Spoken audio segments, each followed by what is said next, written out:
Hello friends, కల్కి cinema అయితే 15 రోజుల్లో 1000 crores కలెక్ట్ చేసి బాక్స్ ఆఫీస్ రికార్డ్ని అయితే బద్దలు కొట్టింది.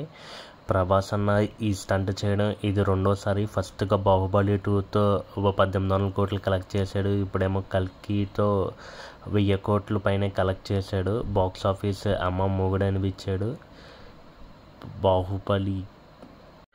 బాహుబలితో ప్రభాస్ రాజమౌళి గారు కలిసి మన తెలుగు సినిమా ఖ్యాతిని మొత్తం ప్రపంచానికే తెలియజేశారు. మొత్తం ఇప్పటివరకు ఇండియాలో ఏడే సినిమాలు ఇప్పటివరకు 1000 కోట్ల క్లబ్లో అడుగుపెట్టాయి. Dangal, Baahubali 2, RRR, KGF Chapter 2, Jawan, Pathaan and మన కల్కి.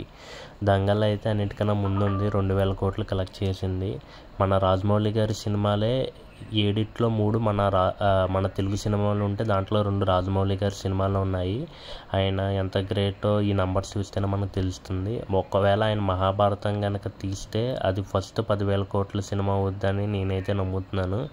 RRR కూడా ఆయన 1200 కోట్లు కలెక్ట్ చేసింది. అది చాలా గ్రేట్. అసలు ఒక historic cinema 1000 crore plus collect చేయడం చాలా గ్రేట్. దంగల్ కూడా 2000 కోట్లు కలెక్ట్ చేసింది. ఇండియాలో కన్నా ఓవర్సీస్లో దంగల్ ఎక్కువ కలెక్ట్ చేసింది.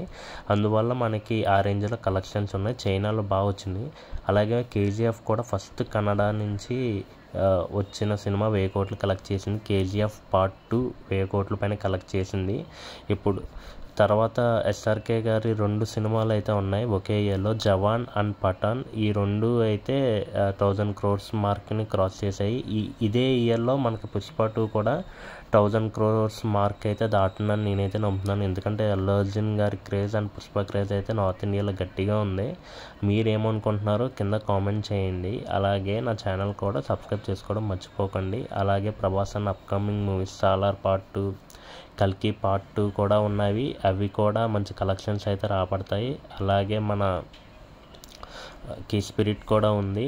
అది కూడా 1000 crores ఖచ్చితంగా వెళ్తుంది.